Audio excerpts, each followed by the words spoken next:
જય શ્રી કૃષ્ણ વિદ્યાર્થી મિત્રો, હું અનિલ પણસાળા. આજે આપણે નામાના મૂળ તત્વ ધોરણ 12 ભાગ પહેલો ચેપ્ટર બીજું ભાગીદારી પેઢીના વાર્ષિક હિસાબનો સૌથી છેલ્લો દાખલો. હવે જો વિદ્યાર્થી મિત્રો આ 19મો સ્વાધ્યાયનો દાખલો, એમાં પહેલો પાર્ટ, આ દાખલો મોટો હોવાથી ટોટલ આપણે 2 પાર્ટમાં ડિવાઈડ કરેલ છે. તો પહેલો પાર્ટ જો વિદ્યાર્થી મિત્રો તમે ન જોયો હોય તો પહેલાં એ જોઈ લેજો, અને ત્યાર પછી આ બીજા પાર્ટમાં તમે આવશો. ટોટલ 2 પાર્ટમાં આ દાખલાને વિભાજિત કરેલ છે. હવે કાલે આપણે આગલા લેક્ચરમાં ક્યાં સુધી કામ કરેલું છે તો એ બધી વસ્તુ અહીં વેપાર ખાતા, નફા નુકસાન ખાતા, નફા, ભાગીદારોના ચાલુ ખાતા અને પાકું સરવું એમાં કમ્પ્લીટલી આપણે જોઈ લીધેલું છે. આટલી વિગત છે આપણે લખી નાખેલી છે. હવે ત્યાંથી જેટલી વિગત બાકી છે એટલી વિગત પૂરી કરવા માટે આપણે આગળ વધી રહ્યા છીએ. હાલો, તો આપણે આઈ થિંક ખરીદી વેચાણ માલ પરત ત્યાં સુધી થઈ ગયું હતું. રોકડ અને બેંક અહીંથી આપણું કામ બાકી છે. હાલો, ત્યાંથી આપણે આપણા કામમાં આગળ વધીએ છીએ. તો રોકડ અને બેંક બંને સાથે આપ્યું છે, અને અહીં વિદ્યાર્થી મિત્રો તમને ઉધાર બાકી અને જમા બાકી આપી છે. જો આપણે મોસ્ટ ઓફ દાખલામાં ઉધાર બાકી અને જમા બાકી બંને સાથે આપેલી છે. તો ને સમજૂતી શું મેળવું છું, તો જ્યારે રોકડ અને બેંક બંને સાથે છે તો રોકડ સિલકની હંમેશા ઉધાર બાકી હોય એટલે 3700 રૂપિયા રોકડ સિલકના થશે, અને બેંકની જમા બાકી મતલબ કે બેંક ઓવરડ્રાફ્ટ કહેવાય. શું કહેવાય? બેંક ઓવરડ્રાફ્ટ કહેવાય. એની 15750ની બાકી. બંને ક્યાં લખાય? તો કે પાકા સરવૈયામાં લખાય. મિલકત લેણા બાજુ રોકડ મિલકત તરીકે લખાશે. રોકડ 3700 રૂપિયા. એ જ રીતે મૂડી દેવા બાજુ બેંક ઓવરડ્રાફ્ટ.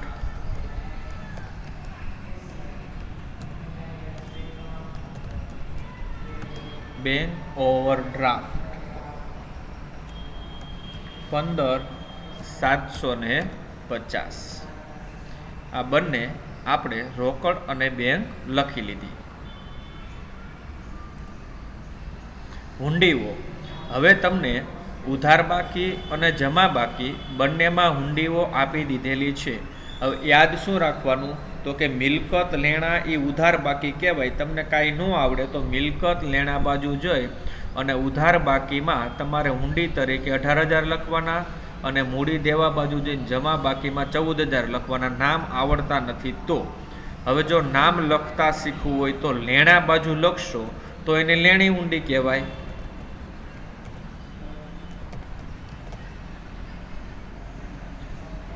લેણા બાજુ લખશો તો લેણી હુંડી કહેવાય. કઈ બાકી લખવાની છે? તો કે ઉધાર બાકી. કેટલી લખવાની? તો કે 18,000 રૂપિયા. અને દેવા બાજુ લખશો તો એને દેવી હુંડી કહેવાય.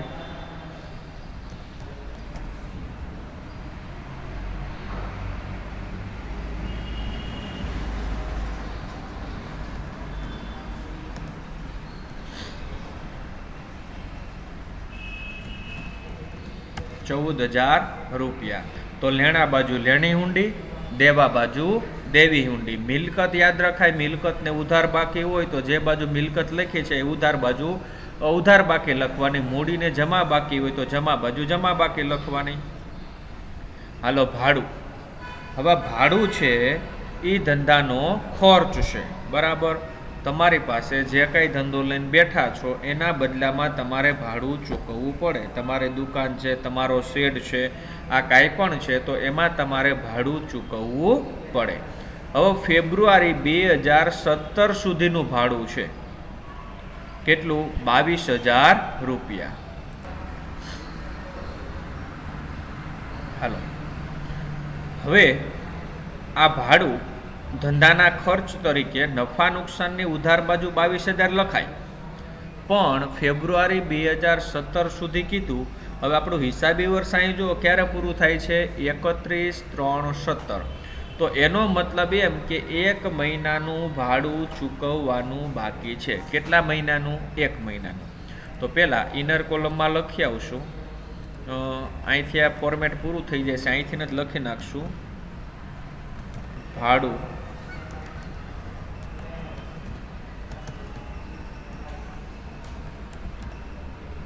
22,000 રૂપિયા। હવે આની ગણતરી શીખવી હોય, બરાબર, આપણે આ ભાડું છે એની ગણતરી શીખવી તો સાવ સહેલી અને સોબર ગણતરી એની થશે।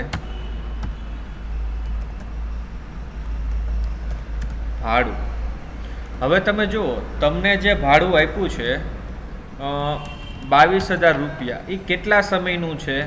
તો કે 11 માસનું છે।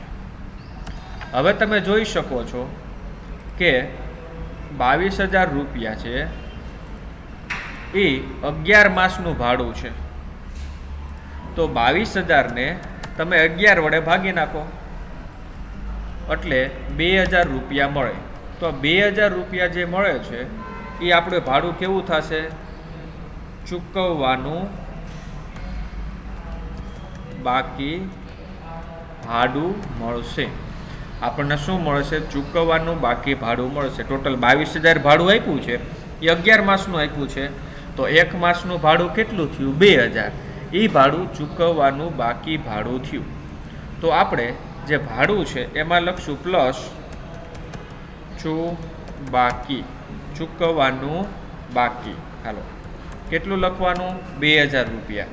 તો આઉટરમાં કેટલા થઈ ગયા? 24,000 રૂપિયા।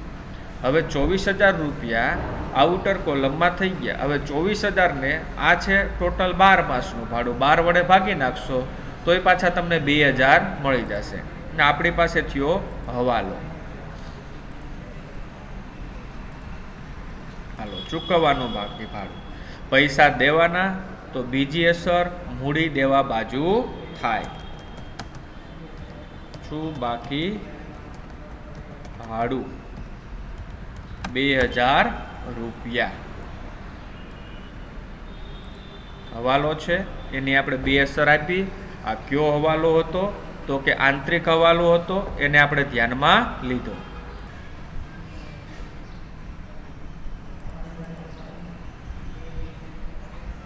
હાલો, હવે મકાન અને મકાન પર ચાલુ વર્ષનો ઘસારો। હવે જો તમને અહીં મકાન આપ્યા અને મકાન પર ચાલુ વર્ષનો ઘસારો આપ્યો અને હવાલામાં ક્યાંય આપણને એના ઉપર ઘસારો ગણવાનો કીધો નથી, તો આવા સંજોગોમાં શું કરવાનું? તો કે આ બંને કાચા સરવૈયાની વિગત છે તો માત્ર એક અસર અપાય। કઈ રીતે અપાય? તો મકાન છે એ શું કહેવાય? મિલકત। તો મિલકત લેણા બાજુ લખશું 1,20,000।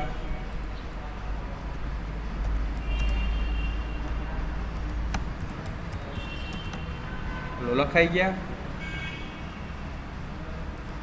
નેક્સ્ટ, મકાન પર ચાલુ વર્ષનો ઘસારો, એ ધંધાનું શું થયું? નુકસાન। નુકસાનની એક અસર ક્યાં અપાય?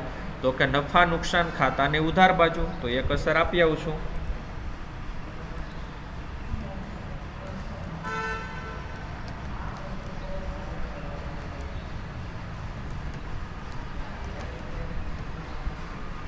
મકાન પર ઘસારો 12,000 રૂપિયા। બંનેની એક અસર આપણે કમ્પ્લીટ કરી દીધી। રેલવે નૂર, આ કેને લગતો ખર્ચો છે? તો કે રેલવે નૂર એ ખરીદીને લગતો ખર્ચો છે। ખરીદી રિલેટેડ હોય તો ક્યાં લખાય? તો કે ખરીદી રિલેટેડ ખર્ચ હોય તો વેપાર ખાતાની ઉધાર બાજુ લખશું 5300 રૂપિયા।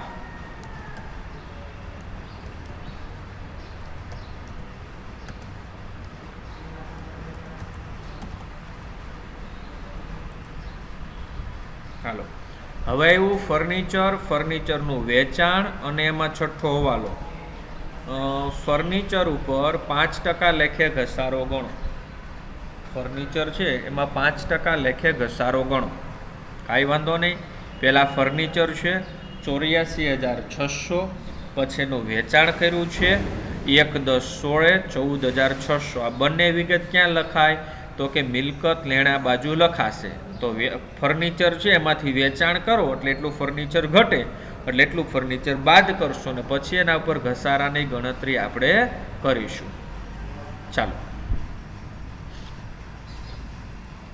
મિલકત લેણા બાજુ ફર્નિચર 84,600 માઇનસ વેચાણ 14,600. હાલો, વધશે કેટલા? 70,000 રૂપિયા. હાલો, 70,000 રૂપિયા આપણે ફર્નિચરનું વેચાણ કર્યા પછી વધ્યા છે. હવે આના ઉપર આપણે ઘસારો ગણવા છે, તો ઘસારો બહુ ધ્યાનમાં રાખીને ગણવાનો થશે. હવે કઈ રીતે, કેમ, એની સમજૂતી હું તમને વ્યવસ્થિત આપું. આવશું ગણતરીમાં.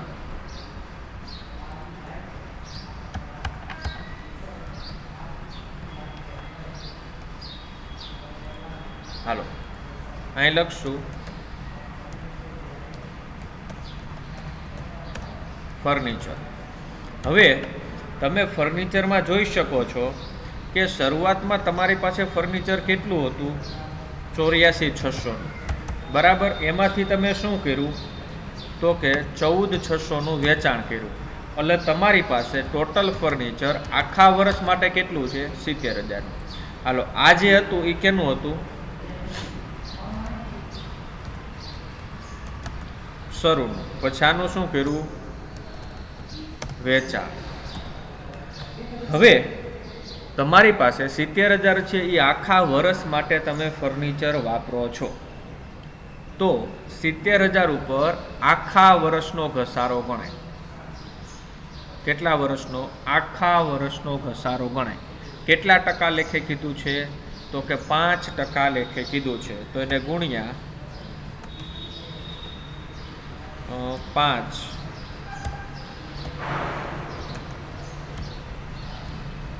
ટકા.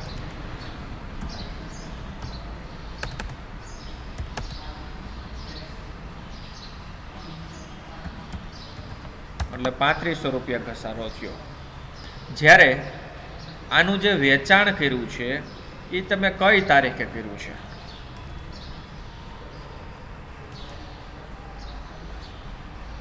તારીખ 1/10/16 ના રોજ. ક્યારે કર્યું છે?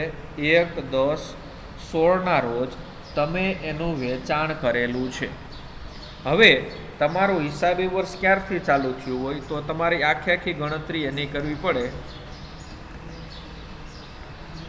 તારીખ 1/4/16 થી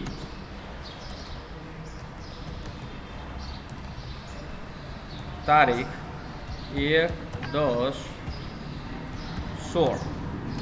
હાલો, કેટલો સમયગાળો થાય?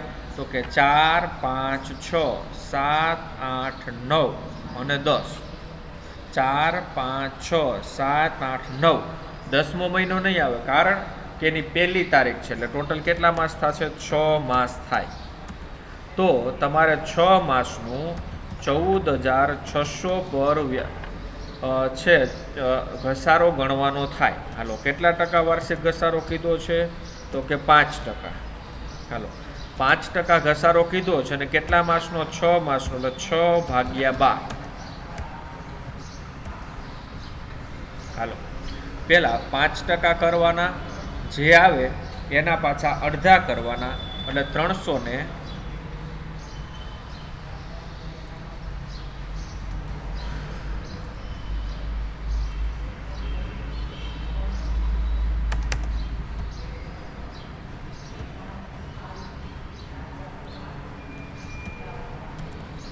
365 રૂપિયા છે એ આપણને ઘસારો મળશે. તો ટોટલ જો એક આપણને 3500 રૂપિયા ઘસારો મળ્યો, એક આપણને 365 રૂપિયા ઘસારો મળ્યો, તો ટોટલ ઘસારો આપણી પાસે થાય છે કેટલો? તો 3865 રૂપિયા થાય છે. આ ટોટલ ઘસારો આપણને મળી ગયો છે, જે આપણે ગણતરી તરીકે ધ્યાનમાં લેવાનો છે. 3865. જો વિદ્યાર્થી મિત્રો આ પોઈન્ટ તમને એટલો બધો ડીપમાં ન સમજાણો હોય તો આખા ક્લાસે સમજવાની બહુ જરૂરિયાત નથી. બરાબર. કારણ કે અમુક ગણતરી થોડીક અટપટી હોય તો એ મહેનત માગી લેવી હોય. પણ આજે મેં અત્યારે કીધું એ રેકોર્ડિંગ પાછું તમે રિપીટ 2 વખત 3 વખત 4 વખત કરશો તો હું જે બોલતો જતો હતો અને ટાઈપિંગ કરતો જતો હતો એ 2-3 વખત તમે ધ્યાનમાં લેશો તો તમારું કામ કમ્પ્લીટલી થઈ જશે. એક વખતમાં ડાયરેક્ટલી ટપા પડશે નહીં. ઘણા અત્યારે જોતા છે કે આ એમનું ટાઈપિંગ કરી જાય છે, ચાલ્યા જાય છે, પણ એમાં તમારે તો વ્યવસ્થિત છે 2 થી 3 વખત જોવું પડે, ત્યારે તમને સમજાશે. હાલો, હવે આપણે આમાં ચાલો ઘસારાની 2 અસર આપવાની છે. ફર્નિચર છે ત્યાં કરશું માઇનસ ઘસારો 70,000 માંથી 3865 બાદ કરશું એટલે આઉટરમાં 66,135 જશે. હવે ઘસારો છે એની આપણે 2 અસર કરવાની છે.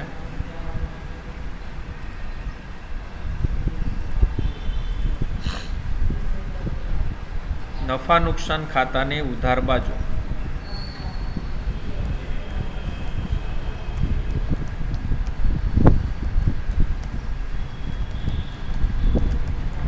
ફર્નિચર પર ઘસારો 3865.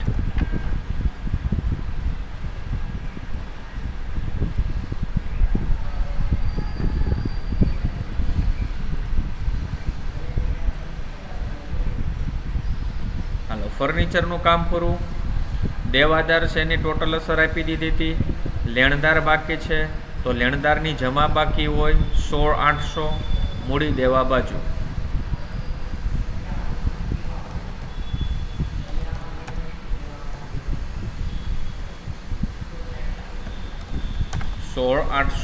લેણદાર મૂડી દેવા બાજુ.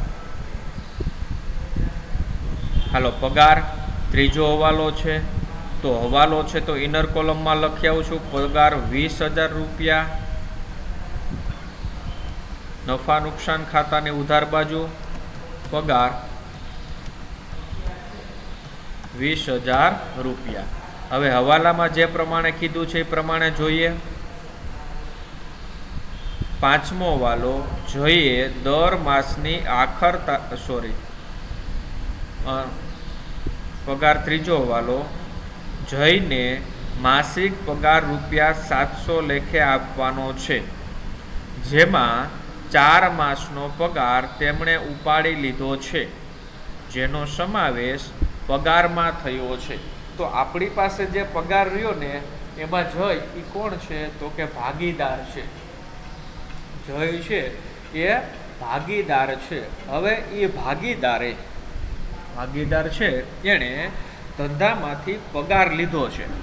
હવે ભાગીદારનો પગાર એ આપણે જે એમનેમ પગારના હેડિંગમાં લખીએ છીએ એમાં લખી શકાય નહીં, કારણ કે ભાગીદારના પગાર માટે આપણે નફા નુકસાન ફાળવણી ખાતું આપ્યું છે. બીજી અસર કે ખર્ચા રિલેટેડ તમે નફા નુકસાન ફાળવણી ખાતામાં લખશો. પછી ભાગીદારને પૈસા દેવા લેવાના છે તો એ મૂડી ખાતામાં લખશો. તો નફા નુકસાન ખાતામાં ભાગીદાર રિલેટેડ આપણે કાંઈ અસર આપતા નથી. એ તમારે ધ્યાનમાં રાખવાનું થાય. હવે તો એ પ્રશ્ન સોલ્વ કરવા માટે આપણે શું કરશું તો કે જઈને માસિક પગાર 700 લખીએ.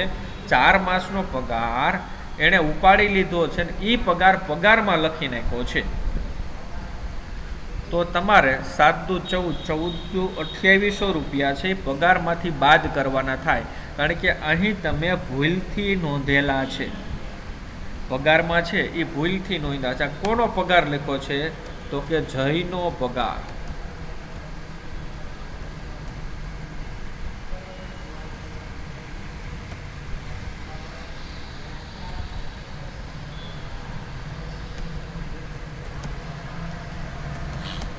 જયનો પગાર 2800 રૂપિયા મેં લખી નાખ્યો હતો. હાલો, એ પગાર તમે એમાંથી બાદ કરી નાખશો એટલે વધશે કેટલા 17,200. હવે આ જયનો પગાર અહીંયા ભૂલમાં લખ્યો તો ત્યાંથી બાદ કર્યો તો આ પગાર ખરેખર લખાય ક્યાં? આ જય છે એનો પગાર ખરેખર આપણે ધંધામાંથી ચૂકવી દીધો છે એટલે ધંધાનો ખર્ચ છે.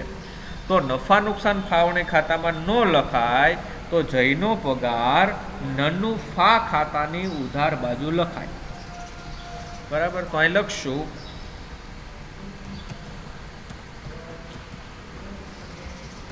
જયનો પગાર આપણે 2800 રૂપિયા ચૂકવી દીધો તો તે હવાલા મુજબનો, પણ હજી હવાલો આપણો અધૂરો છે. હવાલામાં આપણે માત્ર ભૂલ સુધારણા નોંધ કરી કે જઈને માસિક પગાર 700 લેખે આપવાનો છે, બાકી રહી ગયું. માત્ર આપણે શું કર્યું, એમાંથી 4 માસનો પગાર એણે ઉપાડી લીધો હતો, એ 2800 રૂપિયાથી એ નોંધ્યું, અને જે ભૂલથી પગારમાં લખ્યો તો ભૂલ સુધારણા કરી. તો માસિક પગાર 700 લેખે આપવાનો છે, તો 12 માસનો પગાર આપણે જઈને દેવાનો થાય. એમાંથી 4 માસના પગારનો હિસાબ થઈ ગયો, 8 માસના પગારનો હિસાબ બાકી. તો 4 માસના 2800, તો 8 માસના એના ડબલ, એટલે 5600 રૂપિયા કેવો થશે, તો કે જઈને ચૂકવવાનો બાકી કહેવાય. આ શું કહેવાય? જઈને ચૂકવવાનો બાકી. ચૂકવવાનો બાકી પગાર. હવે ટોટલ તમે 7 × 12 કરશો એટલે 8400 તમને જવાબ મળશે. હવે ચૂકવવાનો બાકી પગાર કોને ચૂકવવાનો, તો કે જઈને ચૂકવવાનો છે. તો આ પગાર ખાસ તમારે લખતા શીખવું પડશે. બાકી પગાર તરીકે મૂડી દેવા બાજુ નહીં જાય વિદ્યાર્થી મિત્રો. આ જે પગાર છે એ ભાગીદારને દેવાનો છે, તો ભાગીદારની મૂડી વધે તો ભાગીદારના મૂડી ખાતાની જમા બાજુ. અહીં પણ આપણે ચાલુ ખાતા બનાવ્યા છે, તો ચાલુ ખાતાની જમા બાજુ લખી નાખશું 31/3/17 પગાર ખાતે, અને જઈના કોલમમાં 5600 ચૂકવવાના બાકી છે તે. તો આપણા માટે આ મેટર બહુ જ અગત્યની બની, એને આપણે વધારે પડતી હાઇલાઇટ્સ આપી દેશું.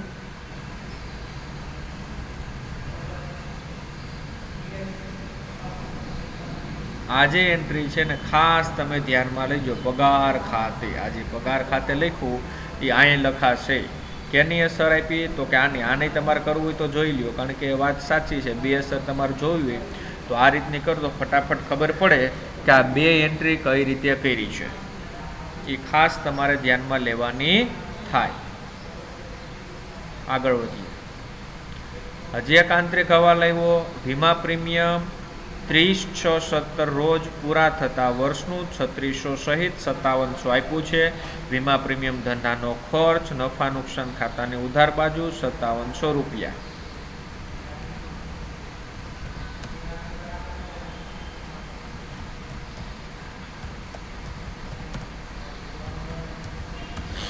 હાલો, વીમા પ્રીમિયમ 5700 રૂપિયા લખી નાખ્યું. હવે આપણને જે હવાલો કીધો છે એની ગણતરી કરવાની. હવે 3600 રૂપિયાનું વીમા પ્રીમિયમ 30/6/17 રોજ પૂરું થાય છે. તો નવી ગણતરીમાં આવશું. ગણતરી નંબર 5.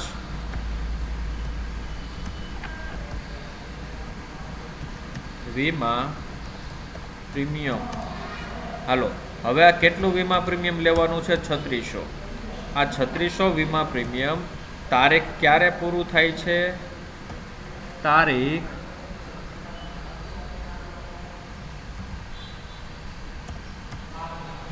30/6/17 રોજ પૂરું થાય છે.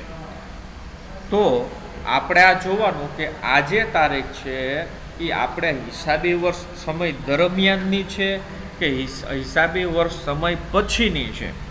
તો તમે જોઈ શકો છો 30/6/17 આપણું હિસાબી વર્ષ ક્યારે પૂરું થાય છે? 31/3/17. તો એના પછીની તારીખ છે, બરાબર. તો આપણું હિસાબી વર્ષ પૂરું થાય એના પછીની પહેલી તારીખ કઈ આવે? તો કે 1/4/17 થી આપણને આપેલી છે કઈ તારીખ? 30/6/17 સુધી આપણે અગાઉથી વીમા પ્રીમિયમ ચૂકવવું છે. એટલે ચોથો મહિનો, 5મો મહિનો અને 6થા મહિનાની છેલ્લી તારીખ, એટલે ટોટલ 3 માસનું આપણે અગાઉથી વીમા પ્રીમિયમ ચૂકવવું છે. હવે ટોટલ જોવો, 3600 રૂપિયા એ કેટલા સમયનું વીમા પ્રીમિયમ છે? તો કે 12 માસનું. તો એને તમે 12 માસ વડે ભાગશો એટલે તમને 1 માસનું વીમા પ્રીમિયમ મળે. તમે 12 વડે ભાગશો એટલે તમને 1 માસનું વીમા પ્રીમિયમ મળે. હવે એને ગુણ્યા તમે 3 કરશો. 12 તેરી 36 बराबर। એટલે તમારે એક મહિનાના કેટલા થયા? એક મહિનાના 300 રૂપિયા થયા, બરાબર બરાબર એક માસના। હવે આપણે જોઈએ છે કેટલા માસનું, તો કે 300 ગુણ્યા 3 માસ, તો આપણી પાસે કેટલું થશે? 900 રૂપિયા થશે। તો આપણી પાસે જે 900 રૂપિયા વીમા પ્રીમિયમ થયું ને, 900 રૂપિયા,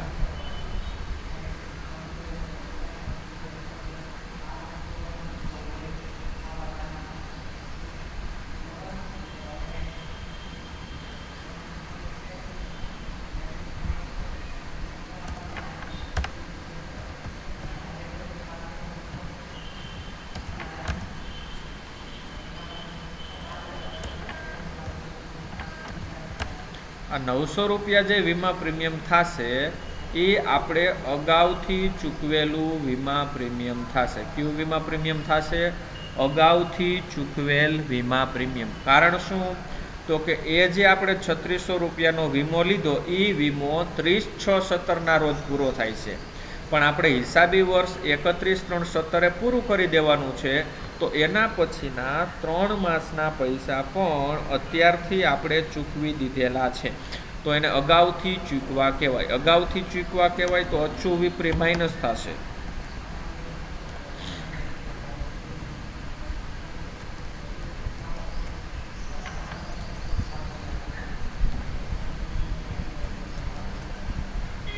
અગાઉથી ચૂકવેલ વીમા પ્રીમિયમ 900 રૂપિયા બાદ કરી દેશો એટલે આઉટરમાં 48 રૂપિયા થશે। અગાઉથી ચૂકવેલ વીમા પ્રીમિયમ એ આપણો બનશે હવાલો। હવાલો છે એની આપણે બીજી અસર આપવાની થશે। અગાઉથી ચૂકવા એટલે પૈસા લેવાના કે દેવાના? પૈસા લેવાના, તો મિલકત લેણા બાજુ લખશું।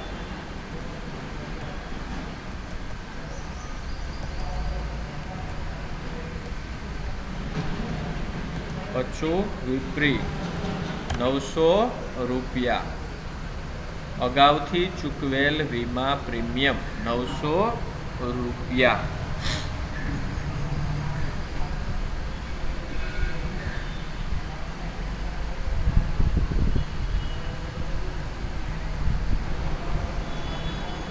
હાલો પછી ઘાલખાદ આઈ થિંક લખાઈ ગઈ છે, ઘાલખાદ પરત બાકી છે, ઘાલખાદ લખાઈ ગઈ છે।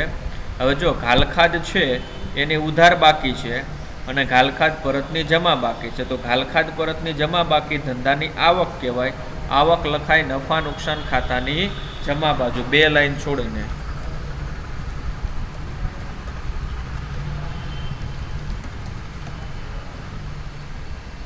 ઘાલખાદ પરત 2000 રૂપિયા। હાલો પ્રફુલ્લાની લોન। હવે પ્રફુલ્લા કોણ છે? તો કે ભાગીદાર છે। હવે ભાગીદારની લોન તમારે જોવાની છે। પ્રફુલ્લાની લોન એ છે ભાગીદાર। હાલો તો લોન પહેલા મૂડી દેવા બાજુ લખી નાખશું, જમા બાકી આપી છે।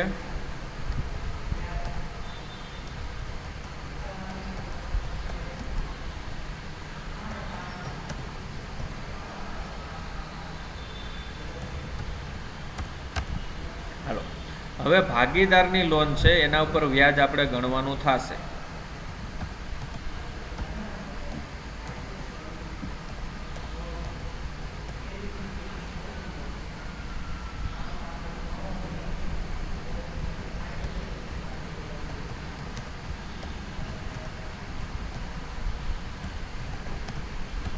હાલો હવે આપણે પ્રફુલ્લા પાસેથી કઈ તારીખે લોન લીધી? પ્રફુલ્લા છે એની પાસેથી કઈ તારીખે લોન લીધી? તો કે 1/10/16 લીધી થી આપણું હિસાબી વર્ષ ક્યારે પૂરું થાય? તો કે 31/3/17 સુધી હાલો કેટલો સમયગાળો થયો તો કે 10, 11, 12, 1, 2, 3, 6 માસ થયા. તો 6 માસનું વ્યાજ આપણે ગણવું પડે. હાલો પ્રફુલ્લા પાસેથી કેટલાની લોન લીધી? 20,000ની. વ્યાજનો દર કેટલો? તો આ વિદ્યાર્થી મિત્રો ખાસ જોવાનું, જ્યારે ભાગીદારે પેઢીને લોન આપેલી હોય તો ભાગીદારી કરાર મુજબ કંઈ કીધું નથી તો 6% લેખે તમારે વ્યાજ આપવાનું થાય. એને ગુણ્યા સમયગાળો કેટલો? 6 માસ એટલે 6/12. તમારે આ રીતની ગણતરી કરી નાખવાની. એટલે 20,000ના 6% કરવાના.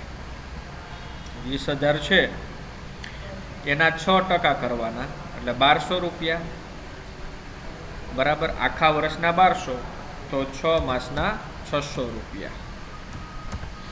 તો 600 રૂપિયા આપણે પ્રફુલ્લાની લોન પર વ્યાજ ચૂકવવાનું બાકી છે. તો ચૂકવવાનું બાકી છે તો એક અસર મૂડી દેવા જાય બાજુ જાય, બાકી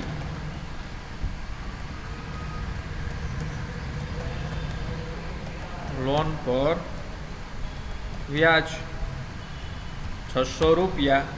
બીજી અસર આપણે આપવાની થાય તો પૈસા આપણે ભવિષ્યમાં દેવાના થશે એટલે ધંધાનો ખર્ચો એટલે નફા નુકસાન ખાતાની ઉધાર બાજુ. પ્રફુલ્લાની લોન પર વ્યાજ 600 રૂપિયા. પ્રફુલ્લાની લોન પર વ્યાજ 600 રૂપિયા. આંતરિક હવાલો છે, હવાલાની આપણે 2 અસર આપીએ છીએ.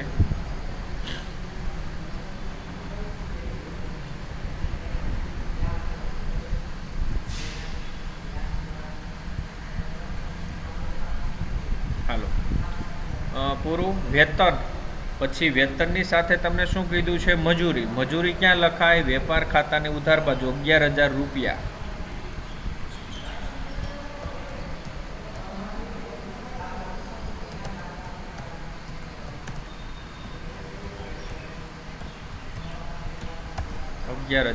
રૂપિયા. વેપાર ખર્ચ, જો આને નામ છે એવું કામ નથી આ જોવાનું. વેપાર ખર્ચ એટલે વેપાર ખાતું નહીં. વેપાર ખર્ચ એટલે નફા નુકસાન ખાતાની ઉધાર બાજુ. કારણ કે વેપાર તમે જે ધંધો કરો છો એના માટેનો ખર્ચ. એની પહેલાં રહી ગયું છે વટાવ. વટાવની ઉધાર બાકી અને જમા બાકી બંને આપેલી છે તો એ રીતે ધ્યાનમાં લેવાનું. ઉધાર બાકી નફા નુકસાનની ઉધાર બાજુ, જમા બાકી નફા નુકસાન ખાતાની જમા બાજુ. ઉધાર 650, વટાવ 650. તમારે આપેલો મળેલો લખવું તો લખો, ન લખો તો કાંઈ નહીં. જમા બાજુ 850.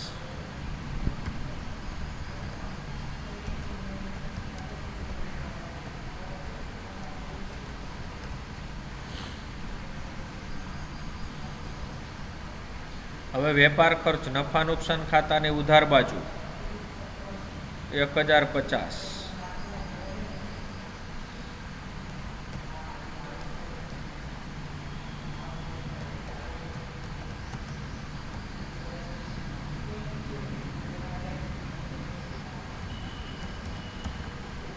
વેપાર ખર્ચ 1050.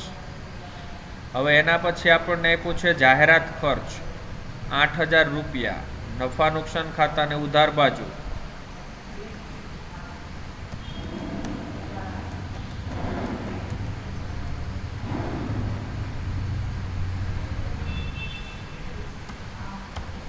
8,000 રૂપિયા. હાલો યંત્રો. યંત્રો પર છઠ્ઠો હવાલો પણ કીધો છે. 9% લેખે ઘસારો અને યંત્રોમાં તારીખ પણ આપી છે કે એ તારીખે યંત્રોમાં વધારો પણ કર્યો છે.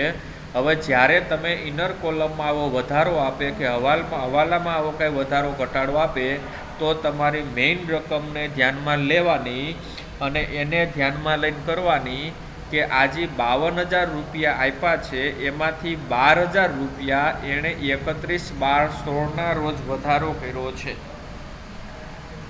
તો એની ગણતરી કઈ રીતે થાય એ હું તમને પહેલાં લખાવું છું કે આપણે કાચું સરવૈયું છે એની એક અસર મિલકત લેણા બાજુ યંત્રો મિલકત તરીકે લખવા છે. એમાં 12,000 52,000માંથી બાદ કરશો તો 40,000 શરૂના અને 12,000નો વધારો એમ લખશું યંત્રો 40,000 પ્લસ વધારો 12,000.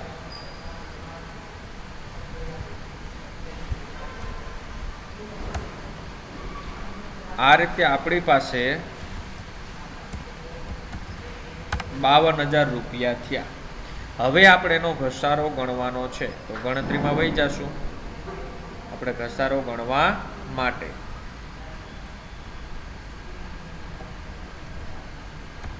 સાતમો હવાલો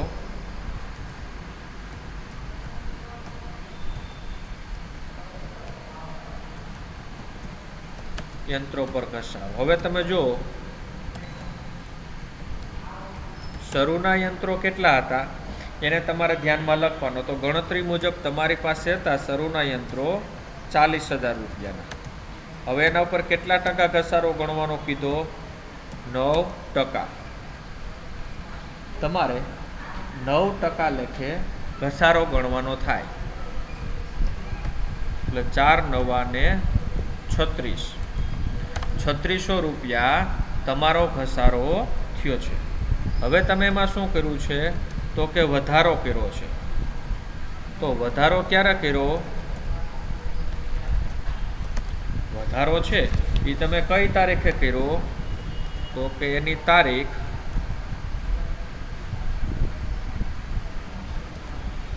31/12/17 થી આપણું હિસાબી વર્ષ ક્યારે પૂરું થાય? તારીખ 31/3/17.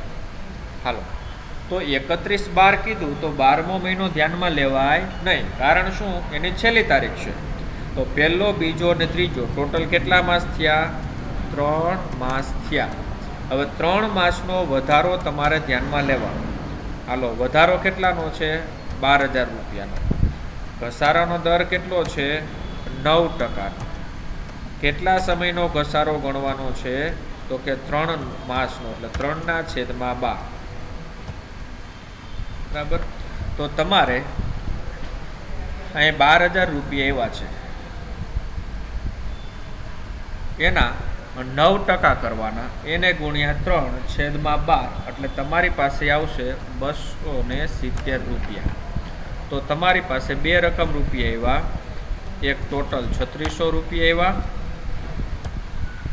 અને એક 270 આવ્યા. આ બંને તમને શું મળ્યો છે? ઘસારો. હવે આપણે ટોટલ ઘસારો કરવાનો થાય. 3600 પ્લસ 270 એટલે 3870 રૂપિયા ટોટલ ઘસારો આપણને મળે. 3870 રૂપિયા છે એ ટોટલ ઘસારો મળે, એ આપણે ગણવાનો થાય. એટલે કરશું માઇનસ ઘસારો 3870.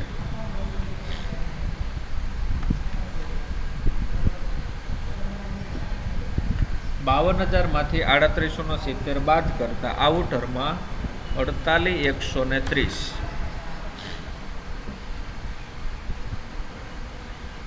હાલો, ઘસારો છે, હવાલો કહેવાય. હવાલાની બે અસર આપવી છે. બીજી અસર આપવા માટે આપણે આગળ વધીએ. 3870. અહીં મારી પાસે ફોલ્ડિંગ સિસ્ટમ છે, હું અહીંયા લાઈનો એડ કરી શકું છું. મેં એડ કરી દીધી છે.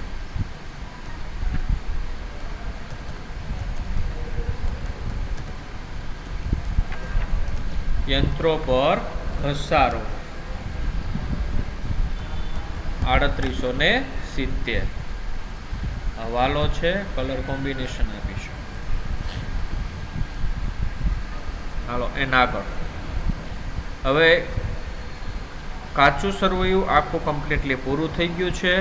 હવાલામાં એક હવાલો રાઈટ કરેલો છે અને આખર સ્ટોકનો છે. તો અત્યાર સુધી વિદ્યાર્થી મિત્રો આખર સ્ટોક આપણે ઘણી વખત આવી ગયો, પણ આમાં તમને જાજી મેટર આપેલી છે. તો સ્ટેપ બાય સ્ટેપ હું તમને આખર સ્ટોકની ગણતરી સમજાવું છું. તો આખર સ્ટોકની ગણતરીમાં તમે ખાસ ધ્યાન આપશો. હવે જો આ હવાલામાં સ્ટેપ બાય સ્ટેપ કહેવાનું છે, તો પહેલેથી અત્યારે કહું છું તો ખાસ પહેલામાં ધ્યાન રાખો, આખર સ્ટોકની ચોપડે કિંમત રૂપિયા 60,000 છે, જેના 10% માલની બજાર કિંમત 20% ઓછી છે, એટલે પહેલો પોઈન્ટ. 20% માલની બજાર કિંમત 10% ઓછી છે, બીજો પોઈન્ટ. જ્યારે બાકીના રૂપિયા 42,000 માલની કિંમત 25% ઓછી આંકવામાં આવી છે, આ ત્રીજો પોઈન્ટ. પોઈન્ટ ટુ પોઈન્ટ આપણે ધ્યાનમાં લેતું જવાનું છે. તમારે તમારી ટેક્સ્ટ બુકમાં ધ્યાન રાખીને હું જે ગણતરી કરાવું એમાં જ ગણતરીમાં આવશો તમે. 8મો પોઈન્ટ,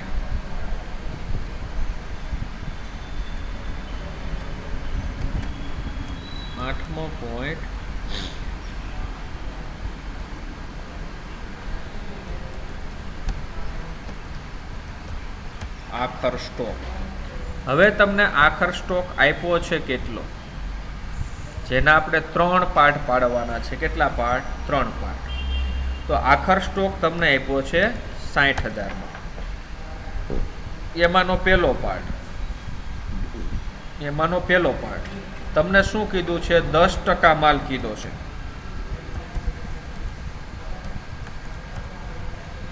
10%. હાલો, એટલે તમારે અહીં 10% માલ લખવાનો થાય. હાલો, 10% લખી કેટલા થાય? તો કે 6,000 રૂપિયા. હાલો, બીજો પોઈન્ટ, 20% માલ તમને કીધું છે, એટલે 6 દુ 12,000 રૂપિયા 20% લેખે થાય. 20%. હવે ત્રીજો પોઈન્ટ, બાકીનો માલ બરાબર તમને આપ્યો છે 42,000 રૂપિયા. હાલો, તમને 3 પોઈન્ટ કીધું. પહેલું કીધું 10% માલ એટલે આપણે 6,000 રૂપિયા કર્યો, બીજો કીધો 20% માલ એટલે 12,000 રૂપિયા કર્યો, અને ત્રીજો કીધો 42,000નો માલ. હવે પહેલો જે તમને કીધો 10% માલની, જો વાક્ય રચનામાંથી વાંચજો, જો હું તમને કહી દઉં, અહીં કીધું 10% માલની બજાર કિંમત 20% ઓછી છે. તો 10% માલ 6,000 રૂપિયા થયો, એના 20% ઓછા છે, એટલે માઇનસ 6,000ના 20%. 6,000 રૂપિયા તમારી પાસે છે, એના 20% તમારે કરવાના છે, એટલે 1,200 રૂપિયા થાય. 1,200 રૂપિયા 20%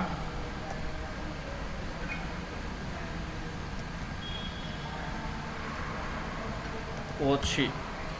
હાલો, 20% ઓછી એટલે તમારે એમાંથી બાદ કરવાના થયા, એટલે તમારી પાસે એ બાદ કરતા વધશે 4,800 રૂપિયા. આ પહેલો પોઈન્ટ પૂરો.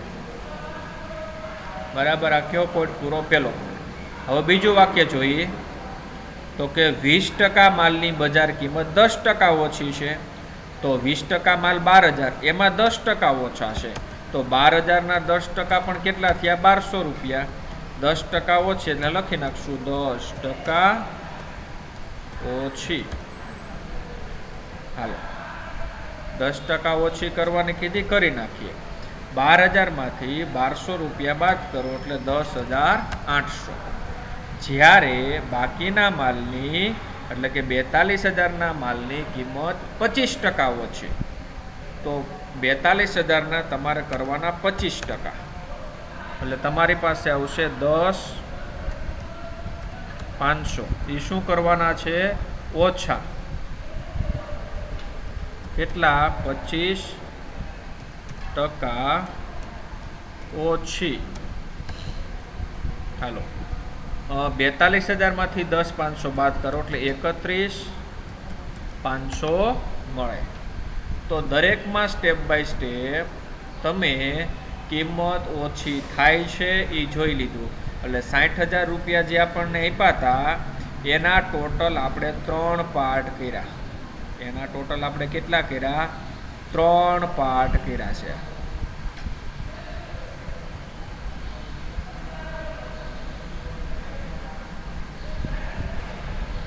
એના આપણે ટોટલ 3 પાર્ટ કર્યા.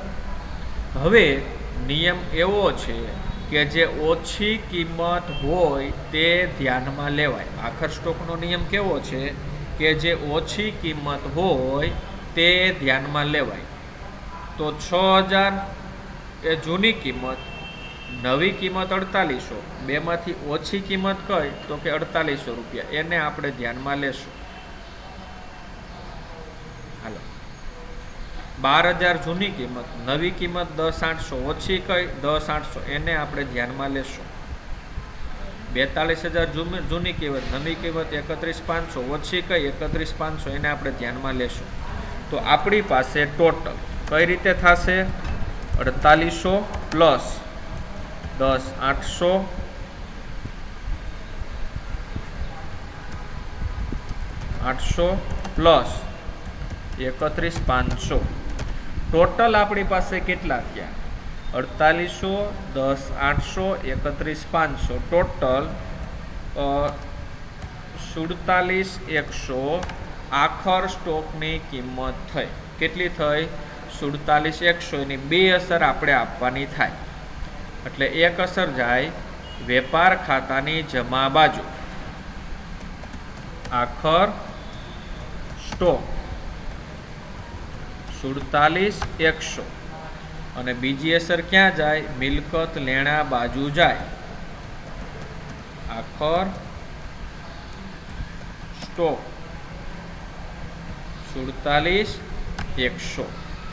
આ રીતે કમ્પ્લીટલી વિદ્યાર્થી મિત્રો દરેક અસર પહેલાં એક વખત જોઈ લેવાની, ક્યાંય ભૂલ રહેતી નથી, કાંઈ પણ નથી, એ રીતે જોવાનું અને પછી સરવાળા કરવા તરફ આગળ વધવાનું છે.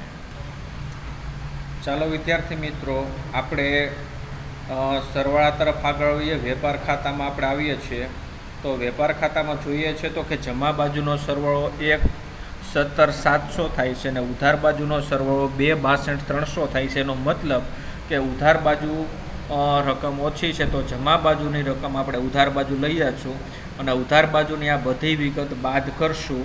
એટલે આપણી પાસે તફાવત 1,55,400 આવે છે. એડ કરતાં બંને બાજુના સરવાળા સરખા થઈ જાય છે. તો જમા બાજુનો વધારો છે, ઉધાર બાજુ લખીએ છીએ અને વેપાર ખાતામાં લખીએ છીએ. બરાબર? તો વેપાર ખાતામાં લખતા હોય તો આને કહેવાય કાચો નફો. હાલો, ક્યાં લઈ જવાનો? તો કે નફા નુકસાન ખાતે. હાલો, નફા નુકસાન ખાતે આપણે કાચો નફો લઈ જવો છે.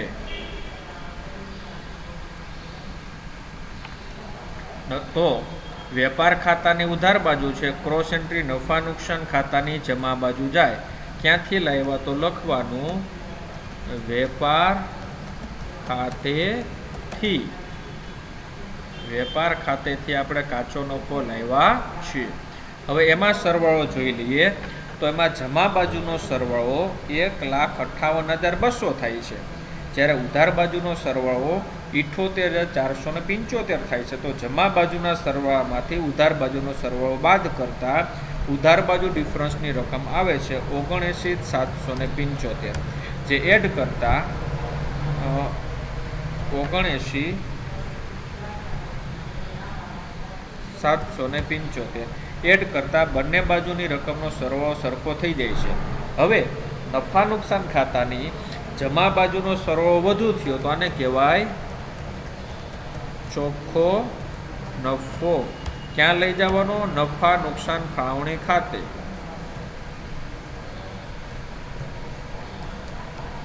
નન્નું ફા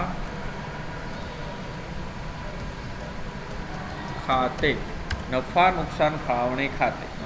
હાલો, આ નફો નફા નુકસાન ફાળવણી ખાતે લઈ જવાનો છે. હાલો, નફા નુકસાન ફાળવણી ખાતાની કઈ બાજુ ક્રોસ એન્ટ્રી જાય? તો કે જમા બાજુ. વિગતમાં લખશું ચોખ્ખો નફો, રકમ રૂપિયા 2 લઈ લેશું. હાલો, તો નફા નુકસાન ફાળવણી ખાતામાં આવ્યા તો એમાં પણ તમે જોઈ શકો છો તો કે જમા બાજુનો સરવાળો વધુ થાય છે 82,555, જ્યારે ઉધાર બાજુનો સરવાળો ઘટે છે. તો ત્યાં આપણે ઘટતી રકમ આપણે લખશું. કેટલો ડિફરન્સ આવે છે? 51,295. એટલે બંને બાજુનો સરવાળો કમ્પ્લીટ થઈ ગયો. હવે વિદ્યાર્થી મિત્રો, મારી પાસે અહીં વધારે લાઈનની જરૂરિયાત છે, બરાબર. આપણે અહીં લખી નાખશું વહેંચણી પાત્ર નફો.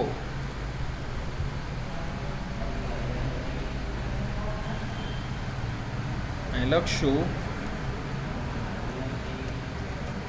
વહેંચણી પાત્ર નફો.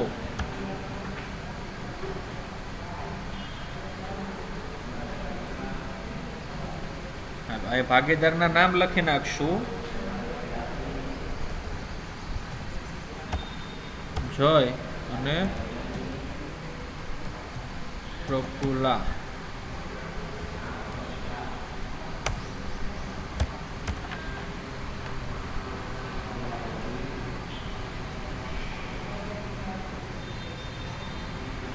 હવે આ નફો કયા પ્રમાણમાં વેચવાનો? તો કે તમને નફા નુકસાનનું પ્રમાણ આપ્યું હોય તો જોઈ લેવાનું. અહીં કીધું છે સરખા પ્રમાણમાં નફો નુકસાન વહેંચે છે, તો આપણે નફો નુકસાન સરખા પ્રમાણમાં વેચવાનું. એટલે આને તમારે 2 વડે ભાગી નાખવાના.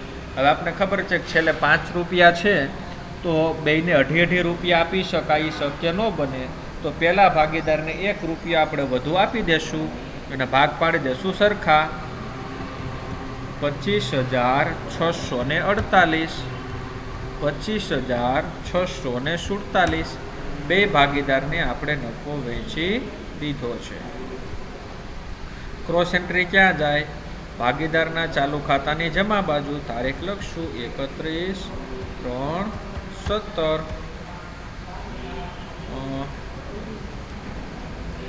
વહેંચણી પાત્ર નફો બેના લખી નાખવી 25,648, 25,647. તો હવે એમાં આપણે જોઈ શકાય છે, તો જમા બાજુનો સરવાળો બંનેમાં વધુ થાય છે. જયમાં જમા બાજુનો સરવાળો થાય છે 41,248.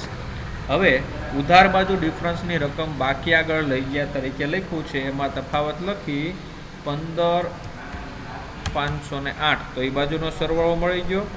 હવે પ્રફુલ્લાનો જમા બાજુનો સરવાળો 42,507. એમાં પણ તફાવત ઉધાર બાજુ આપણે લખવાનો થાય ડિફરન્સ 23,467. તો એ બાજુનો પણ સરવાળો આપણને બંને બાજુનો મળી જાય છે. અહીં તારીખ લખી નાખશું 31/3/17. હવે તમે જો ડિફરન્સ કઈ બાજુ આવ્યો? તો કે ઉધાર બાજુ. એટલે આપણે મૂડી ખાતામાં કરતા હતા ને, આ બાજુ જે આવે બાકી આગળ લઈ ગયા તરીકે મૂડી તરીકે લખતા હતા. તો એ જ રીતે અહીંયા આપણે હેડિંગ બનાવશું ચાલુ ખાતાનું.